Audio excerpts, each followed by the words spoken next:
Yeah.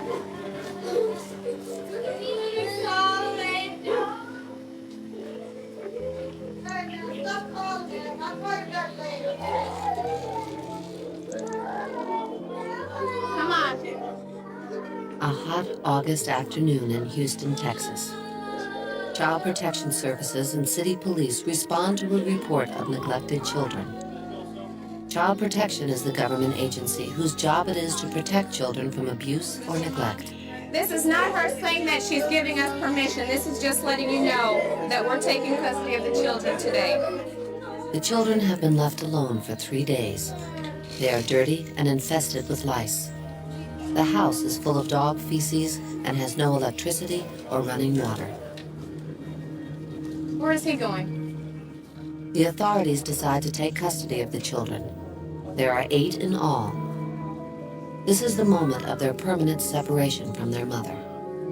Okay, let's have the bigger ones get in. I guess we take the bigger ones. Okay. Every year in the United States, nearly 1 in 25 children are reported to suffer abuse or neglect. Child protection agencies are being overwhelmed by the crisis.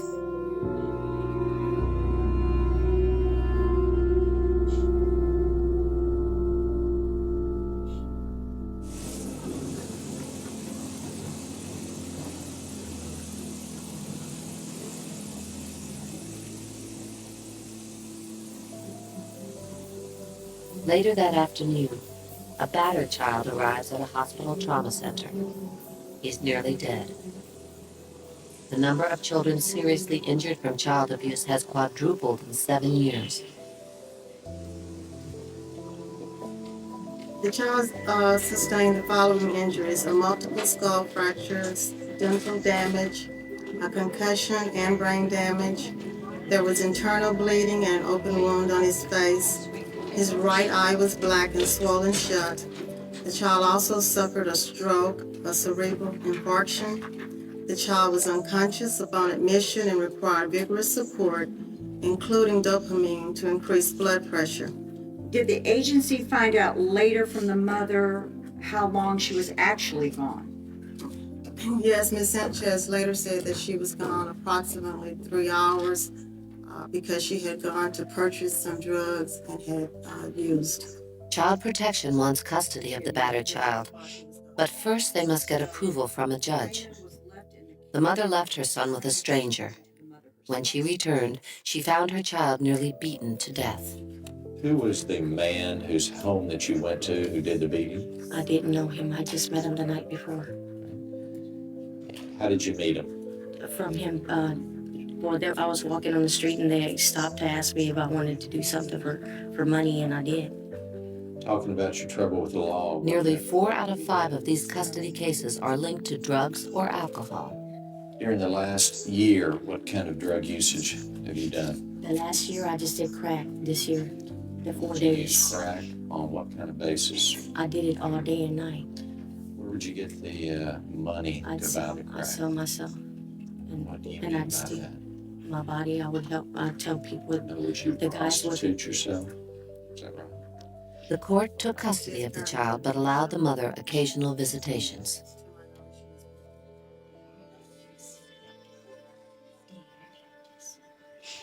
This is his injury right there. What happened? He's had that. I guess that's where the man hit him. Hit him with what? The stick. I'm sure he got upset with him and because he probably cried because I wasn't there. And then this here is where they put the shunt in for the fluid that's draining. This is the shunt right here, and it goes to here. The child was placed in foster care, but just before his 3rd birthday, he died. His death certificate said he died of injuries related to his abuse. An investigator from Child Protection has gotten a call about 2 young brothers who may be in danger. The family is already known to the agency. Each of the boys has been taken away before. The investigator reads the report to the mother and her boyfriend. Yesterday, Billy was found alone in the apartment. The apartment door was unlocked. He was extremely dirty, so dirty he looked like he had been dipped in mud. The child was sucking on an empty bottle that had slime in it. He had diaper rash that is bleeding and a full nasty diaper. He was Children's lying on emotional sand development that used to can be use seriously and affected by put neglect. colors into They may never fully tropical develop the ability to feel empathy for other people and may become indifferent to the feelings and welfare of others. The apartment also smelled of sour milk, dirty diapers, trash, and dirty dishwater that had been in the sink for some time. I staffed with my supervisor and would like to know if there's a relative available that maybe you could place the children with for a couple of days while you clean the house up.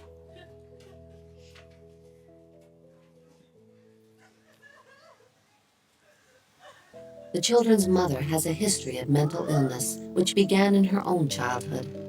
She grew up in a home troubled by domestic violence and alcoholism. Investigators are worried about her fitness as a mother. They want to remove my babies from me. Now they say my apartment's unsanitary for kids. A relative will take her children, but only for a while. The situation is made worse because she is pregnant and has stopped taking her medication, which controls her mental illness. Please, thank you. There she is. Thank you for me. Thank you. This is Kathy Ford, and I'm with Children's Protective Services. Come here, Anthony. It is a familiar story, well known to child protection workers. A hurt child became a damaged adult who was hurting her children. Generation to generation, the cycle is passed on.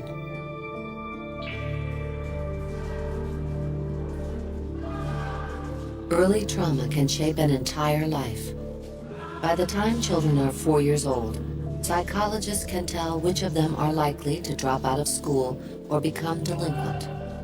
Almost always, they are abused or neglected children who've been exposed to violence. It is the story of many of these young criminals, a life history that has left them emotionally disturbed. And there is evidence that some of them may suffer from brain damage, making them even more prone to acts of violence and crime. In this laboratory, researchers have found that the brains of impulsive and violent young criminals are abnormal in almost identical ways. And the stories they tell about growing up have striking similarities. As a young child, this prisoner was beaten on his head for punishment. He was neglected and emotionally abused. In school, he struggled with learning disabilities and an uncontrollable temper. Finally, he joined a gang and the violence of the street. The tormented child who was a victim has become a danger to society.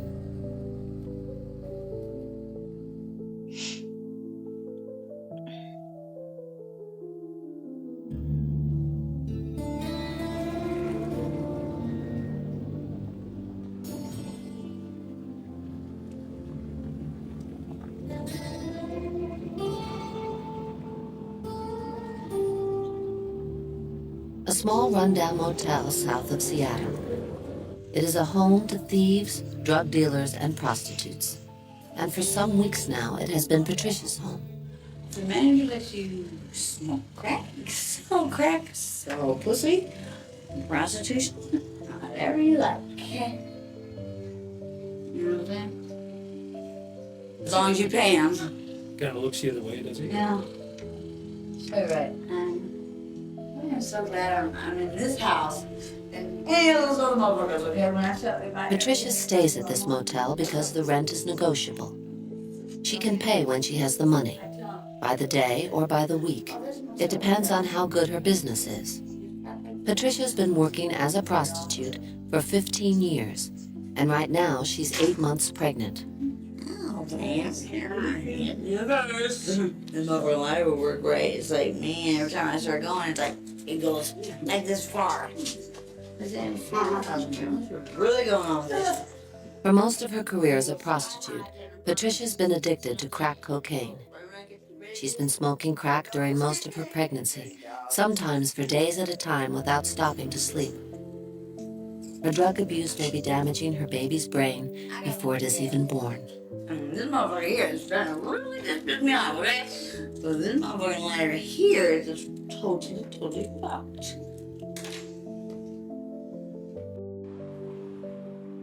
The motel sits by a busy highway in an area that's well known for prostitution. Patricia is nervous about the police. She's been arrested and jailed many times and has warrants out for her arrest. And the popo was out just dramatically. Okay, police everywhere. Stopping everybody. Huh. Kent and Des Moines was out here last night. Boy, it was wild that way. It was real wild. Working yesterday? Yeah, I worked the street yesterday. A couple times. What did you do specifically? Well, let's say blowjobs. How much money? $70. More than that, I think. 100 and something. And in between your time working, so Yeah. after 3 days. 3 long days. I'm tired. I gotta go lay down. I'm tired. is it harder to do all this when you're pregnant? Oh yeah, I mean my back is killing me right now. I need to lay down. Seriously, I need to lay down. Back.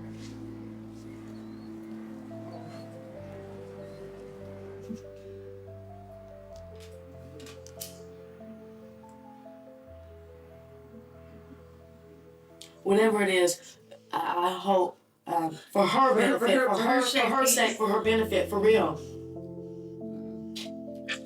Something ain't right. That's what I'm telling you. I should be I'm not playing. Something ain't I right. talked to them motherfucking men, them little sorry ass brothers out there. So what makes you think I ain't gonna whip that bitch's ass? Alicia is Patricia's business and drug partner. She is also a prostitute and helps Patricia buy and sell drugs to supply their crack habit. Alicia has a long criminal history, and like Patricia, she is also pregnant. I'm a robber. Went to prison for first-degree armed robbery with a deadly weapon, assault in the second degree. Got out, went right back for a parole violation. Got out, fucked up again, went right back for another probation violation. Got out, stayed out for a while, went home to North Dakota. Was out for about 3 years in North Dakota. Came back to Seattle, wasn't even here a couple weeks. Fucked up again, who cares? Shot somebody. He deserved it, and he should have died. And I really don't care. And I went to prison. Been there about 3.5 years, got out. I've just been out since April. Alicia's been on the street since she was very young. When she was 10 years old, she witnessed the murder of her father. At 13, she was into prostitution. Throughout her adult life, Alicia has had serious psychological problems. Sometimes I felt like I really wanted to die. Sometimes I really have tried to do it. These are marks they've used coming from razor blades. I had 10 stitches in this, 8 in this one, and 13 in this one. I really must have something wrong with me. For me to fucking go out here and do the things that I've been doing, what I'm doing now. For what? Ain't got shit. But I still do it. That's what the fuck is confusing. Why? I really couldn't answer it. You know?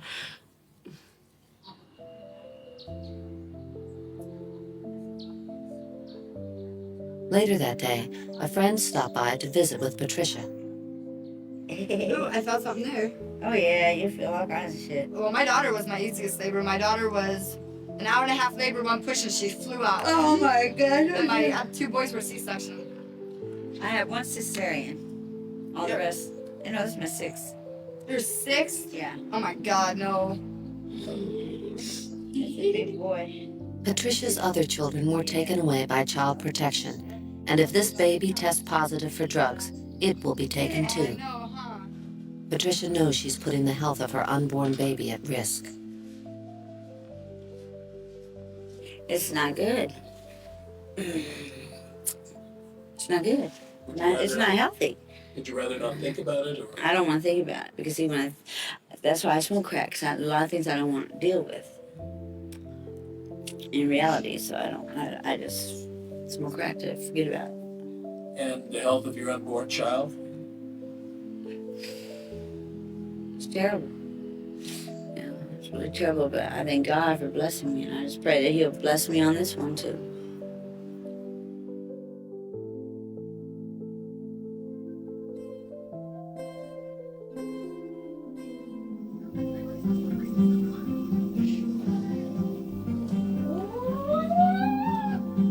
Did you see Michael and you? Did you family? That's why you play the tub. Did you see Michael? At a home in the suburbs of Atlanta, it's bedtime for Jonathan. His parents have been trying to coax him into the bathtub, but he's steadily refused. Tonight is like many other nights. Come on. Damn it.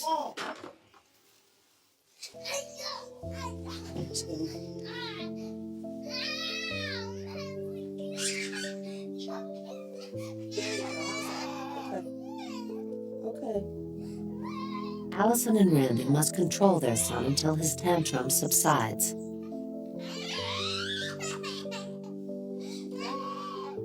When Jonathan's in a tantrum or he's in a severe rage, the number one priority that we have is protecting him from harm and protecting ourselves from him. Jonathan's hurt me badly enough that I've had to get medical attention. He's biting to cause you pain. He's scratching to draw blood. He's hitting you to hurt you. There you go. Okay, Daddy, let go of your feet, okay? All right.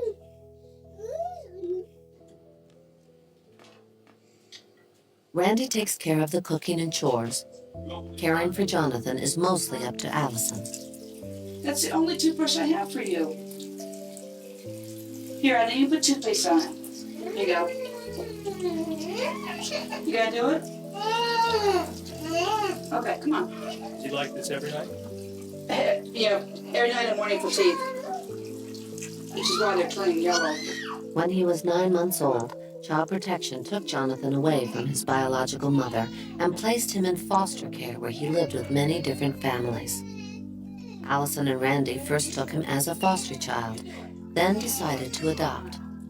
Jonathan clearly had problems, but no one understood how badly he'd been damaged. We thought, as new parents, and especially to have a special child, that it was something we were doing wrong. No one else was having these problems that we were having.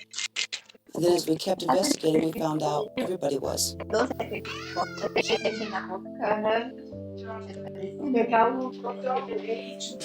Soon after Jonathan came to stay with Allison and Randy, his behavior became unmanageable.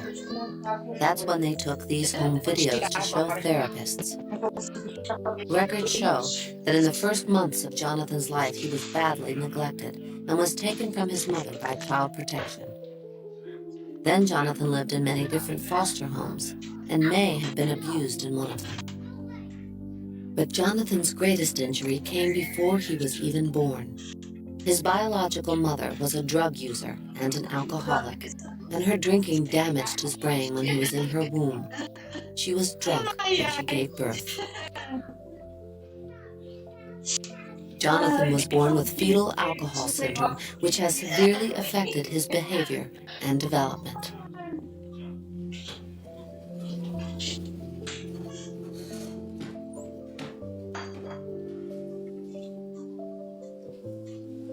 Are you ready for your medicine? Jonathan is now 8 years old. During the years he's been with Allison and Randy, he's learned to express affection, something he couldn't do before. I love you too, baby. Have a good day today? Mornings are usually a good time for Jonathan, but his mood could change at any moment.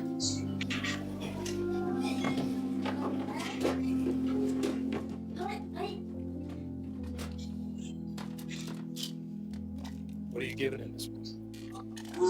Depakote, Ritalin, Clonidine, and Mellaril. I found that he couldn't go through daily functions at all.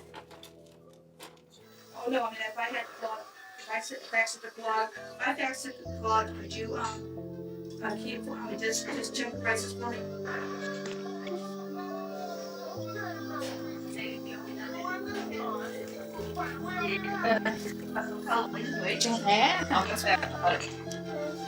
That's going not done.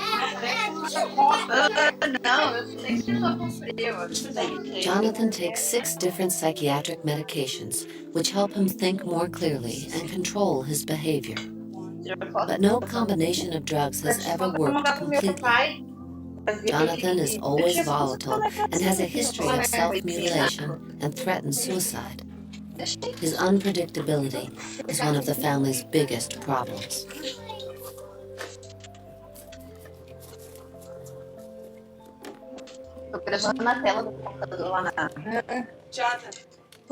Childcare for Jonathan is almost impossible to find because no one is equipped to handle the severity of his tantrums. Allison must take him with her everywhere she goes.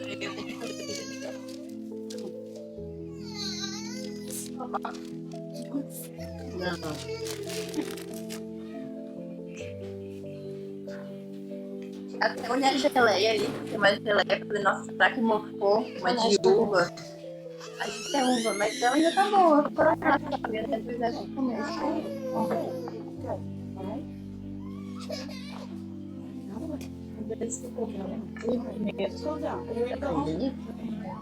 You hot? Are you hot? Okay. We've had worse visits where they asked us to leave, and we've been asked, you know, or they've walked around us to make sure we can finish our shopping. I'm talking. Será que é só bem? I don't even think I got what was on my list. Jonathan's volatile behavior is not the only symptom of his abnormally functioning brain. He doesn't feel pain like you or I would, like most people do. Jonathan was in school watching a movie or listening to a story at school, and he just reached right up and yanked out his permanent front tooth.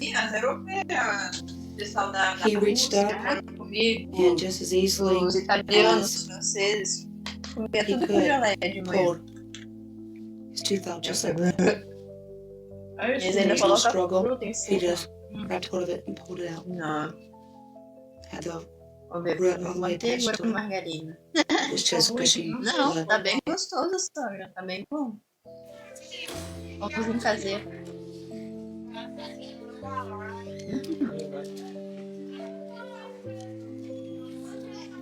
What you got? Dr. Grisham is Jonathan's therapist. He visits each week at Jonathan's school, which specializes in emotionally and behaviorally disturbed children. Jonathan has learning disabilities, especially with language, but many of his skills are fairly normal. Oh!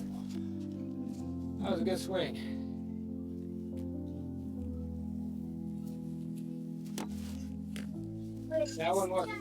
I wasn't getting that.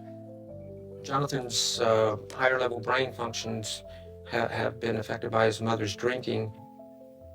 Jonathan simply doesn't have what I call the brakes and a planning ability. He lives in the moment. If he wants to do something, he does it, and the consequences of his behavior, he has difficulty learning from it. If something bad happens when he does something, next time he can't think about that and say, oh yeah, that happened last time, I'm not going to do that this time.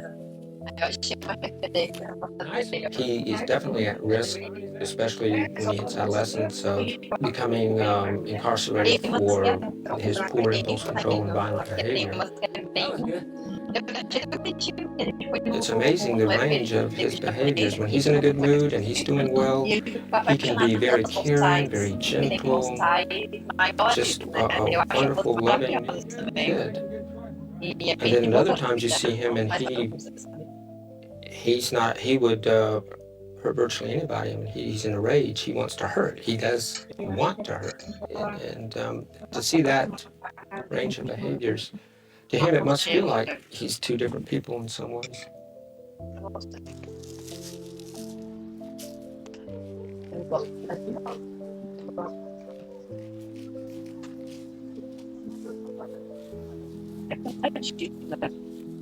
He looks just like all the other kids. You know, it doesn't look like there's anything wrong with him.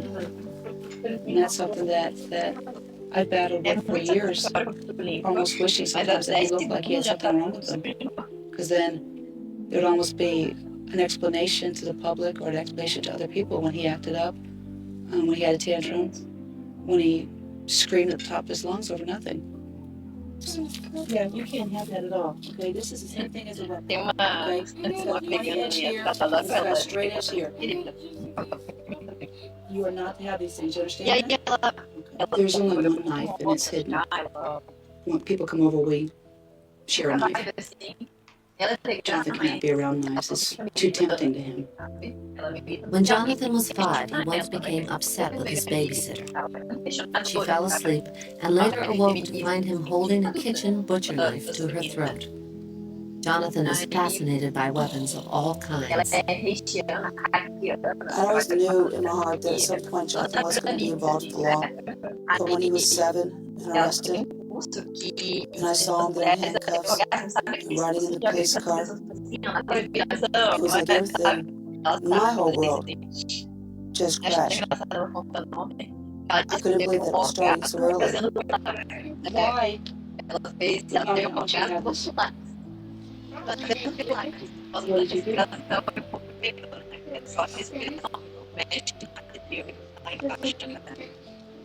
Yeah. What did you say? Because he went down to Bill's last time and got a gun and a knife. You were very lucky you didn't kill anybody, did you?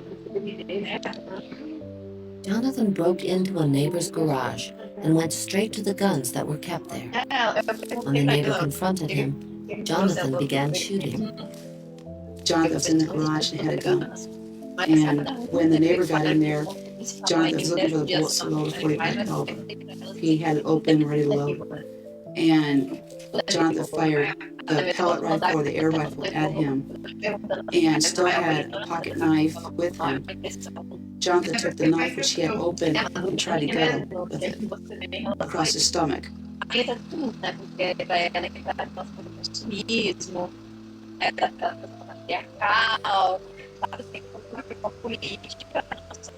As Jonathan's gotten bigger, he's gotten stronger.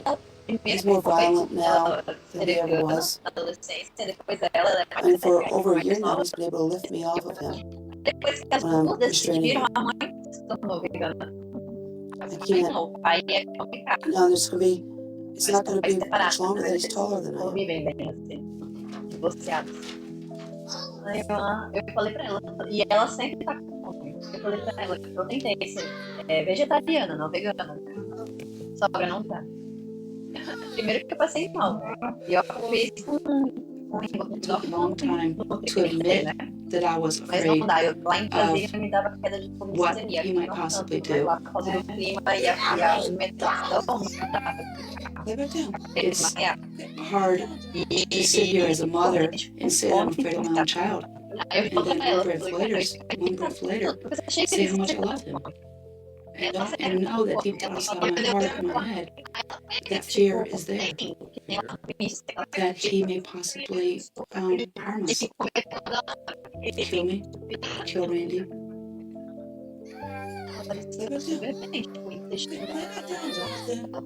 You're going to hurt yourself.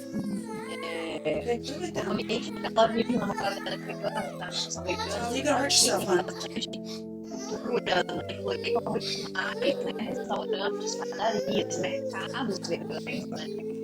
Então, é muito difícil de pensar vegana hoje. É acessível. Is the bad side when you get mad? Yeah, you don't want to see it. As coisas naturais acabam rápido. Why not? Tipo, rápido, estraga rápido, vai pra você imagina. E você fica dentro da cozinha, você vai ter dinheiro, que é caro os produtos que você compra, que é vegano, né? Aquela coisa assim, mas na hora que eu vejo, aí na hora da faculdade, acho que por ela ficar mais parada, Like that side of aí ela tá comendo. And sometimes that side can be good in a different way. Like what now? Aí, do lado dela, tem a chave. He knows he's different. He also knows he's very special. And we've made it clear to him that what happened when he was a baby wasn't his fault.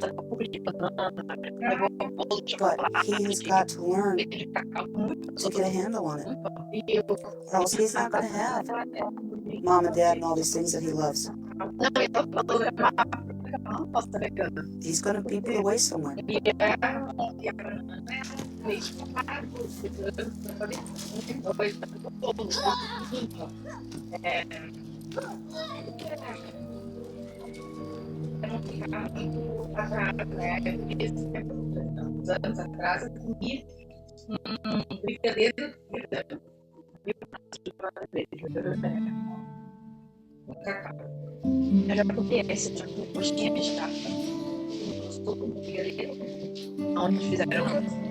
In the 8th month of her pregnancy, Patricia decided to leave the motel and signed herself into drug treatment.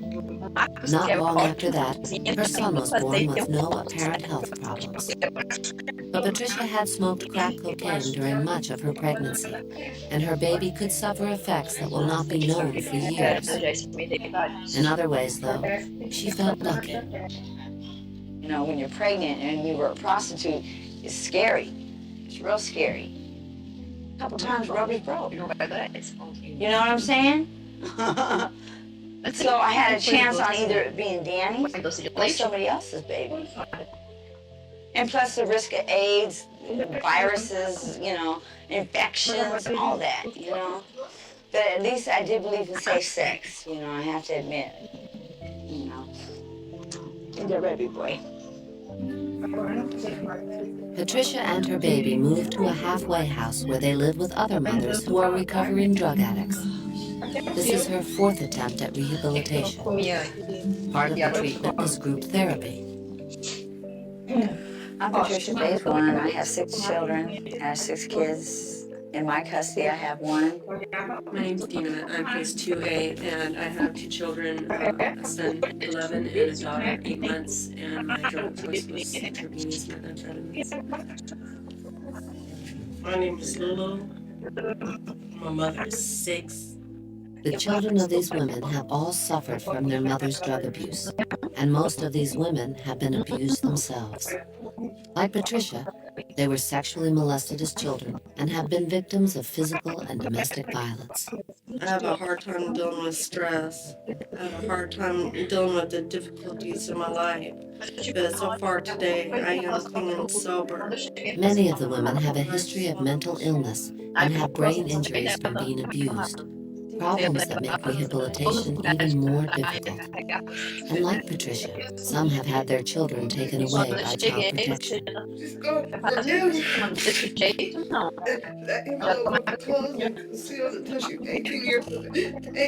This mother has just permanently lost custody of her child.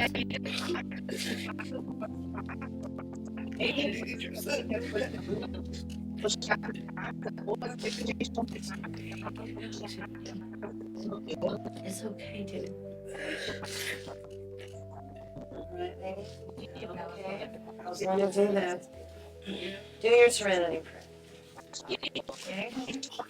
God, grant me the serenity to accept the things I cannot change, the courage to face things I can, and the wisdom to know the difference.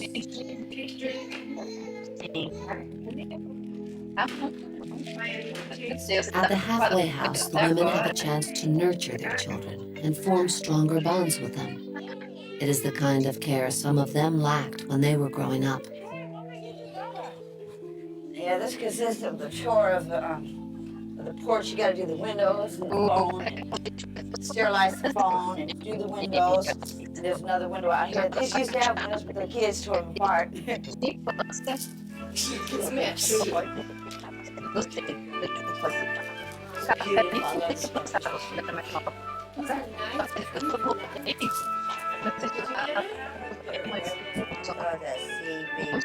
This is the first Christmas in 15 years Patricia has been off drugs. During her life of addiction and prostitution, her first 5 children were taken away from her. The oldest is now 15, and Patricia knows he is homeless, living on the streets of the city. She has decided to try and find him.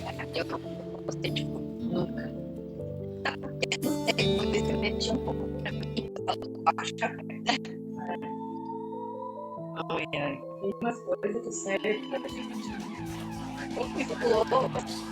Marcos uma vez me odiava Saturday night in Baltimore City, where scenes like this one are common. Baltimore has one of the highest murder rates in America.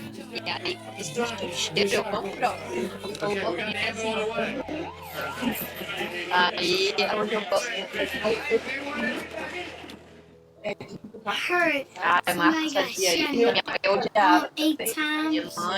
It made me scared. Made me real scary. I just didn't want to leave out the house to go to school anymore. Because what happened? It is estimated that 1 in 5 inner-city children suffer from post-traumatic stress disorder, which is the modern name for wartime shell shock. The victims become emotionally numb and may have difficulty controlling their anger. Constant stress may even disrupt chemical balances in children's brains, affecting their behavior and ability to learn. Like many other children in the neighborhood, this boy lives in poverty. His father is in jail and his mother can barely feed and clothe him. This morning, he's looking for something to wear to school.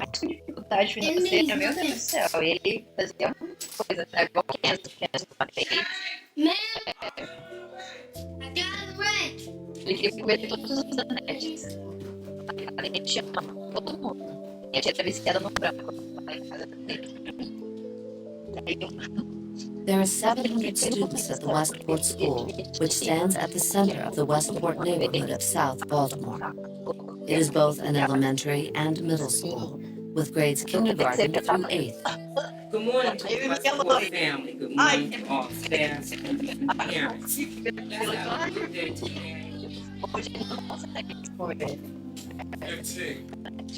Darnell Ramsey teaches math and reading in the middle school.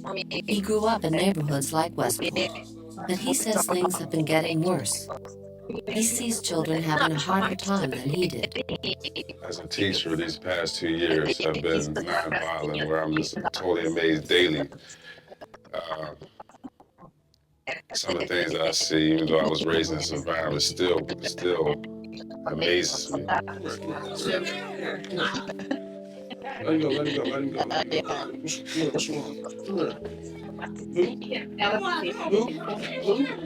Who?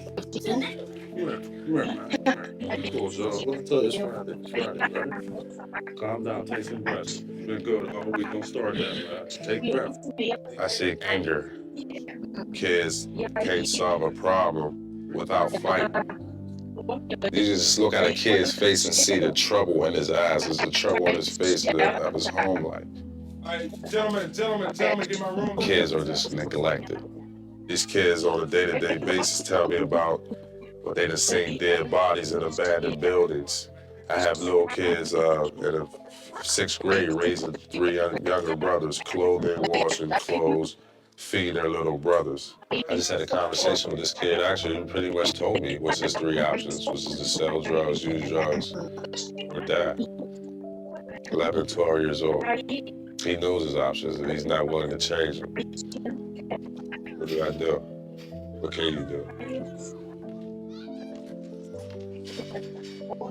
After school, Benny Warren and his friends sometimes go to a small neighborhood playground. It is run down and has no basketball hoops, but they feel safe there.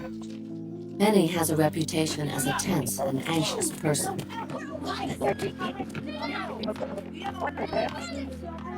It's not safe outside because there's a lot of killing and a lot of drug dealers. People are kidnapped. Where I live at, my brother got killed from the alley, where the alley I live in. And my brother, he got killed off 7-Eleven. And that's because of a girl. My brother got killed over money. And they ain't even take nothing. They just killed him.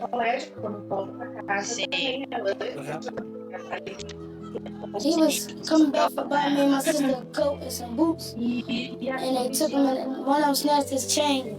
Then they just took his money and then they ran. took him in the alley and set him up and shot him in the back. Then he shot him in the leg.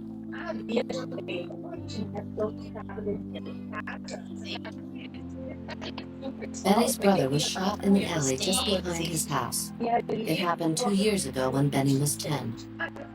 Since his brother was killed, he suffered from stomach pains and began having problems with his temper. The end of the alley where his brother died has become piled with trash. Yeah, I did. And I went and called the police. What did you see? Smelled my home, dead.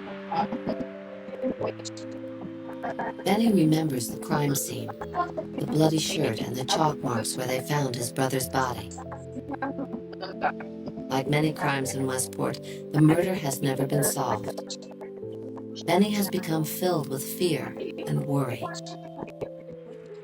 Couldn't even hardly sleep.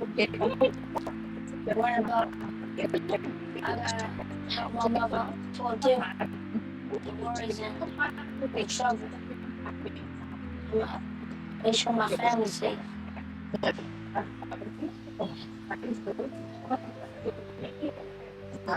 Every morning when Benny goes to school, he passes the spot where his brother died.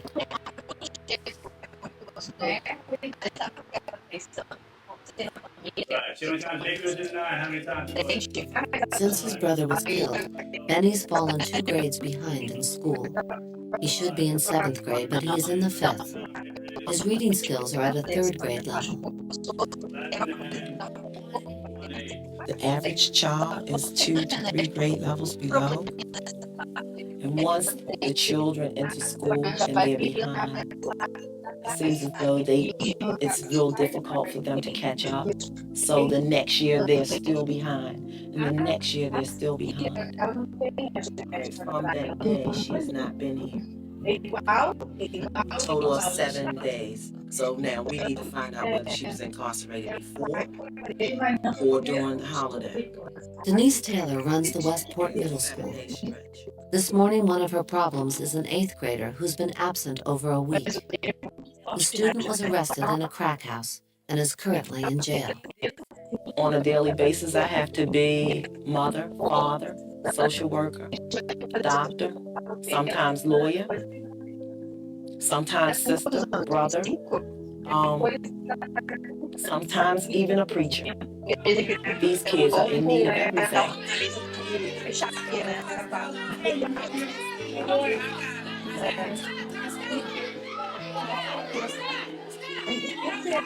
Fights at Westport are common. Grudges from the neighborhood are often brought to school.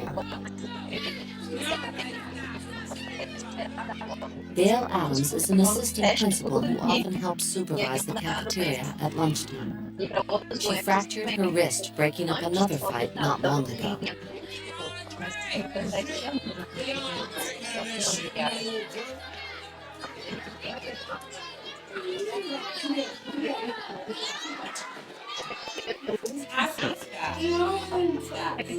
The boys are brothers, and the reason for the fight is unclear.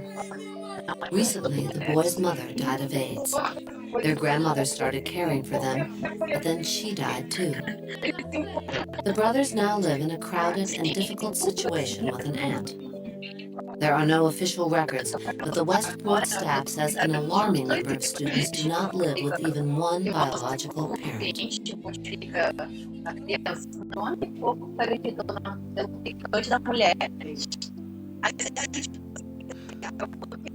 What time did you go to bed last night? Late. No? Why were you sleeping today?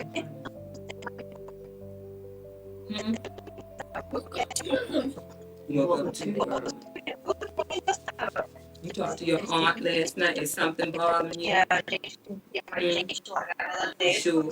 Did you eat dinner last night? Did your aunt fix dinner last night? So what did you eat?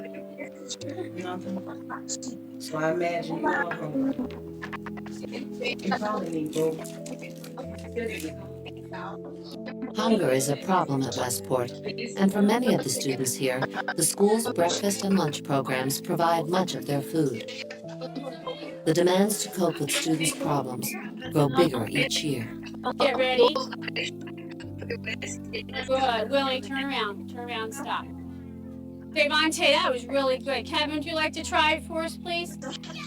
Could you sit nicely, please? Put your finger where it belongs. Kevin, put your finger where it belongs, please. Ms. Martell teaches kindergarten at Westport. She's been a teacher for 15 years. Her students, she says, are becoming harder to teach. More are impulsive and have difficulty paying attention.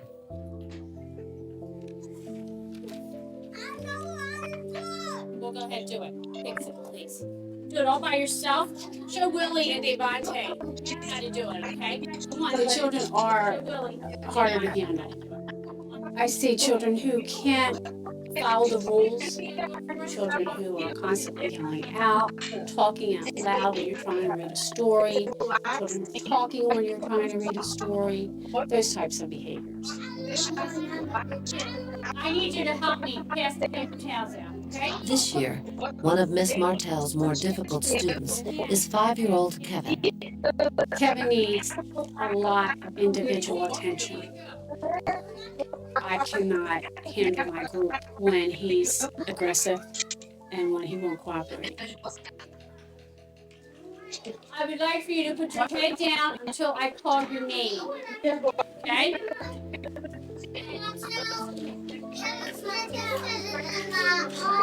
Just after reading group, Kevin stabbed a little girl with a pair of scissors, so he was expelled from class for the rest of the day. Kevin is often in trouble and has no friends. Fighting? Did you ask why? Kevin's Aunt Gloria comes to school when there is a problem. She has been caring for Kevin since he was a baby. What happened? Kevin was 9 months old when he came to stay with me. He didn't even get a chance to really know what a mother's love is. Kevin's mother was married to a drug addict who abused and beat her. She was worried about her safety and relied on her sister Gloria if anything happened to her. I promised my sister that I would do everything that I possibly can for Kevin, that I know that she would do.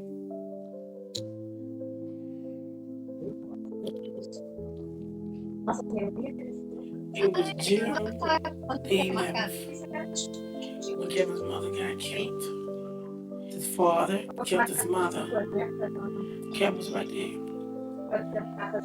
These are home videos of Kevin's mother before she was killed. She's holding Kevin when he was a baby. She was running out the door, and he went much when he stabbed in the head, and she went to turn around, and her hand would be stuck right in the heart. And the kid said she swung around, and she fell. He saw the whole thing. But us, we always thinking because they babies, that he ain't gonna know, Kevin's aunt thinks that he is still haunted by the violent experience of his mother's death, that deep down he remembers what happened. Kevin dreams of dangerous men coming to hurt him. I have nightmares, man. Every now and then, No, God said, you all right? Did you see that man? Along with his nightmares, Kevin's other problems are getting worse. He's been prescribed medication for hyperactivity, but his behavior is increasingly impulsive and defiant. He's been fighting and cursing at his teachers, and Kevin has begun stealing. Through no fault of his own, Kevin is in danger. More than most other children, he is vulnerable to the effects of violence and poverty.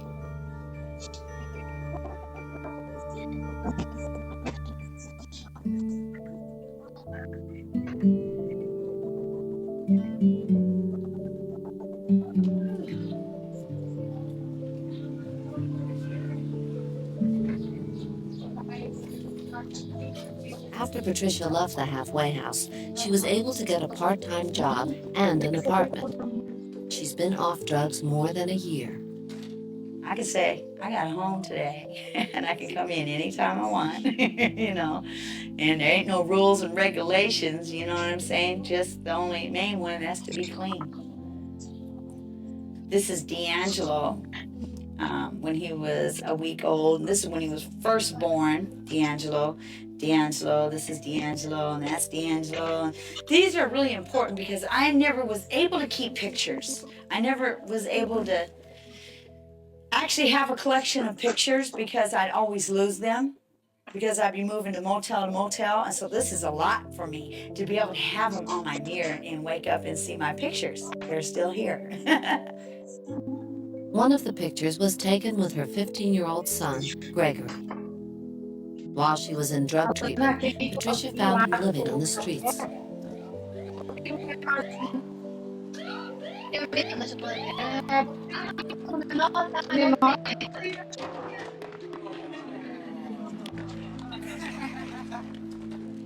Living on the street, I steal clothes and food. It's the only way to get by. It's the only way to get money. Break into cars, like get jackets. Yeah, whatever's in there, you know, or taking people down, you know.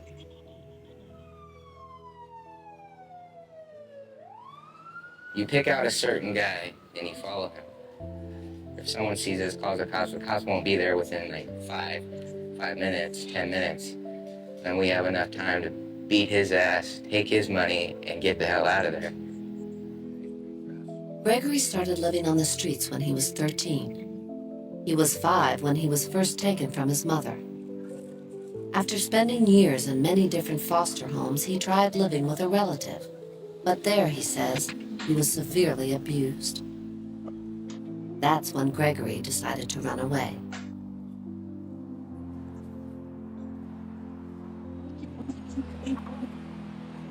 My buddy John and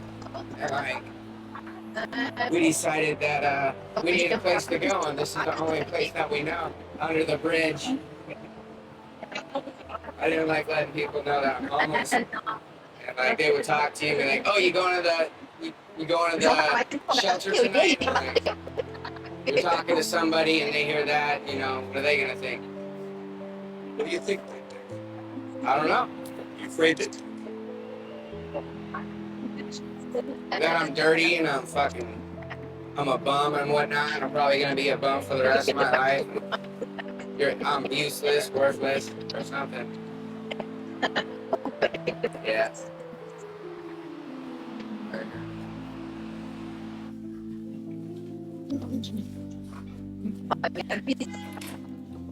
Hey, Gregory? Time to wake up. After Patricia found Gregory on the streets, they began spending time together. And when she got her apartment, Patricia asked him to come and live with her. Why don't you guys cook plates? I don't want to be inside. You're inside when you work. Patricia cared for Gregory as a small child, but during the many years they were apart, they had become strangers. Patricia made no excuses and tried her best to explain what had happened. He knows everything about me. He knows about my prostitution. He knows about my addiction. He knows why I wasn't with him now, that he's able to, capable of, of understanding. I'm afraid for my son. He's been exposed to everything. Murder with guns, prostitution, drugs, copping drugs, everything. Where'd you go, man? Fuck you. What's you about?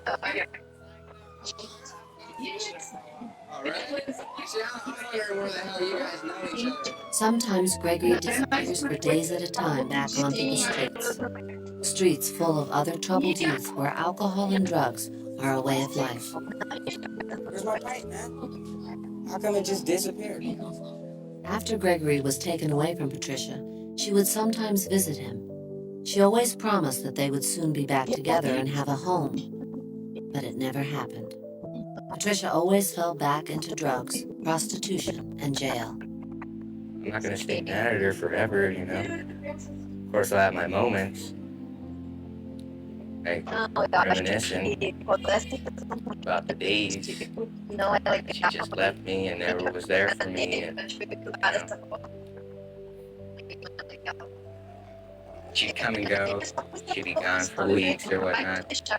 Somebody would have to watch me. I was lost. But I had no one to turn to, no one to tell me how to live. She chose crack over me. I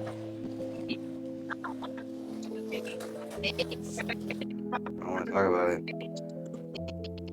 I don't like talking about things that are making me sad. You got to know how you feel. And I want to know what's going on. And all I can say is I'm trying my damnedest to try to be your mom today. You know, I lost you. I lost 3 of my other kids behind crack. I'm not doing that again. Because you guys mean everything to me. And it's so hard. You know, and I tell you, I mean it from my heart. And I want you to be able to trust me. I want you to be able to come home. I want you to be able to put your trust in me like you used to when you was a baby. Oh, I have my doubts, you know. I have my doubts. I'm just getting to know you now. It's not like, you know, you can't just jump in the picture and be my mom all of a sudden. That's right. That's right. That's right.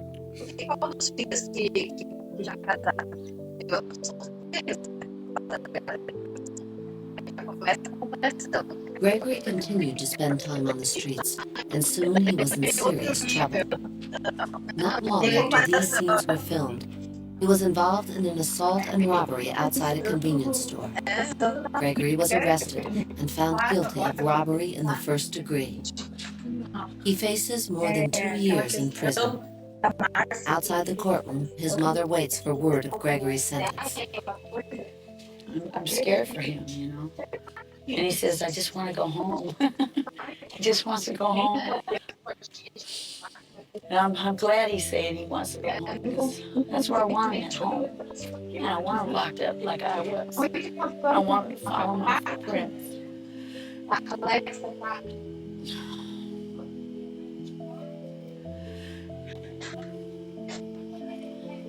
That's all.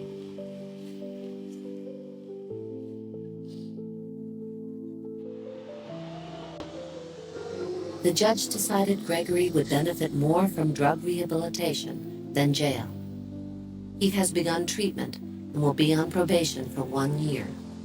But the emotional scars of his childhood will stay with him, lasting pain from which he might never fully heal.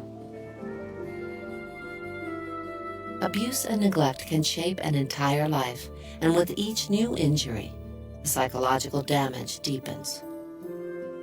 Children's minds and emotions can be harmed in countless ways. A neglected child may never learn empathy or caring for other people. A child traumatized by violence can become emotionally and intellectually crippled.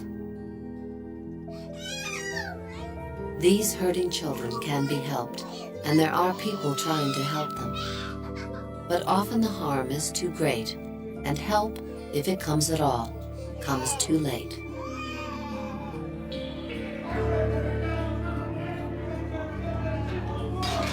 So violent and criminal behavior should come as no surprise. Child protection workers, counselors, foster parents, and teachers all witness these troubled children growing worse, more disturbed, more angry. All of them know much more could have been done, that these children might not have been lost.